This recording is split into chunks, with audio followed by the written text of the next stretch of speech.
Sir, 20 minutes lang po yung exercise natin, ha? Sige po. Ewan, nakita daw ng janitor sa CR. Addict yata. Nag-overdose. Sir, excuse lang po, ha? Trisha, pwede ko muna bahala sa pasyente ko. May emergency lang. Sige, Joy. Ako na para. Sir, salamat. Sige, mamaya na lang. Pangab.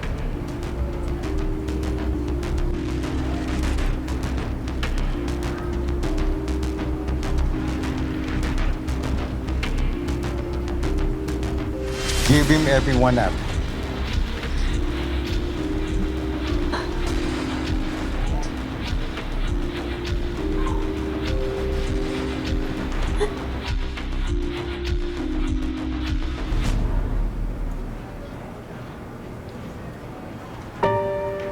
Bakit ko kayo tumulong? Ma'am, it's no use. I'm sorry. Time of death, Marble Tree. Andrea, sino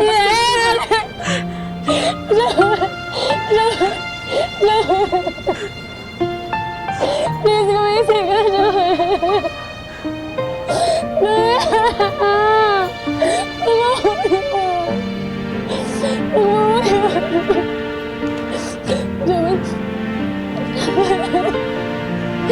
Joel, mahal kita.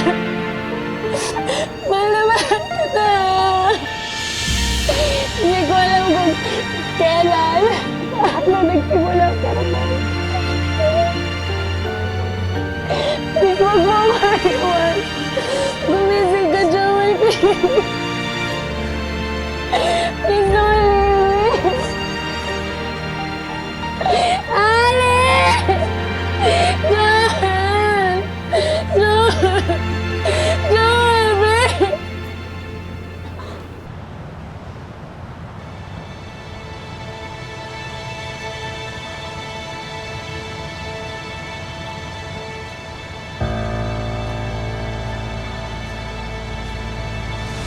May sinumpaan akong tungkulin na magligtas ng buhay ng tao. Kahit nakaaway ko pa. Okay, nasaktan niyo sila! Huwag ka na magtanong. Hazel! Hazel! Ikaw ba gumawa kay Joel? Usap-usapan doon sa loob ng ospital na nag-OD siya. Pinatay mo siya. Akala mo ba gusto ko yung nangyari sa kanya? Ang gusto ko lang naman, palabasin nagdadrag siya. Para kung sakaling magsumbong siya kay Felma, isipin nila nag-hallucinate siya. Hindi ko naman akalain na ganun pala kahina ang katawan ng lalaking yun. Isa pa, Jojo, hindi natin siya pwedeng pakawalan. Kapag nagsumbong siya kay Felma, isusumbong tayo sa mga pulis ni Felma. Makukulong tayong dalawa. Gusto mo ba yun? Hazel, wala sa usapan natin na papatay ka. Ako? Ako lang talaga. Tayo. Kasama ka na rito. Ipaghihiganti lang natin si Jessica. Bakit kailangan natin himantong sa ganito? Ano, naduduwag ka na? Ayaw mo na? Hindi na pwede. Naumpisahan na natin to. Wala nang atrasan. Isipin mo na lang, kung hindi dahil sa pagmamaltrato ni Felma, buhay pa sana ang anak natin. Nakakasama pa natin siya. Gusto mong bumawi kay Jessica, di ba? Ito na ang pagkakataon mo. Paghigantihan mo. At isa pa, umayos ka. Dahil hindi pa tayo tapos dito.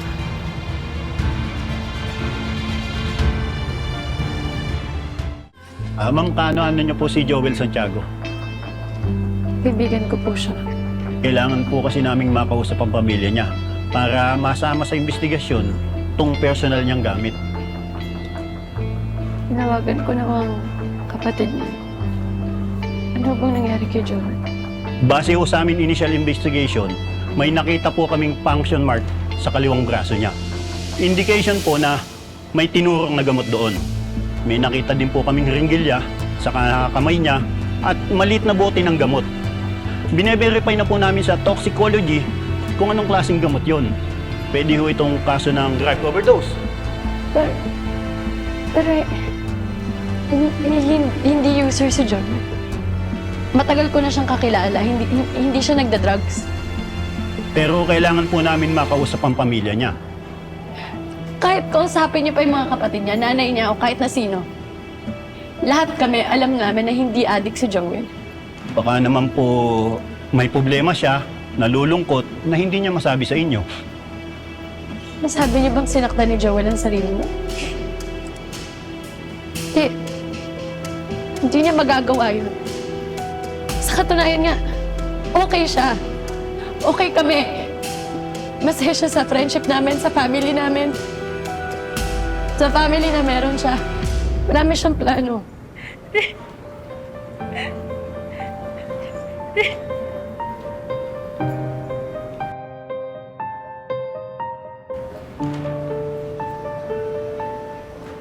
Andeng, Tay. Tay.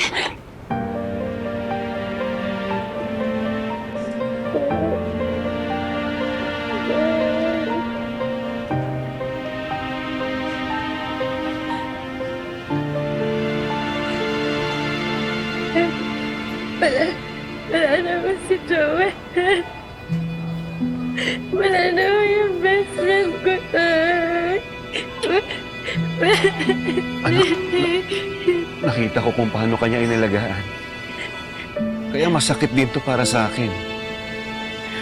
Andeng anak, ang sabi mo dun sa text, tinitingnan ng mga pulis na nag-overdose siya. Hindi ako naniniwala magagawa ni Joel yun. Yun nga rin mo yun yung nasabi ko sa kanila, Tay. Pero, Tay, sino naman yung gagawa na to kay Joel? Bakit ko kailangan nila siyang patayin?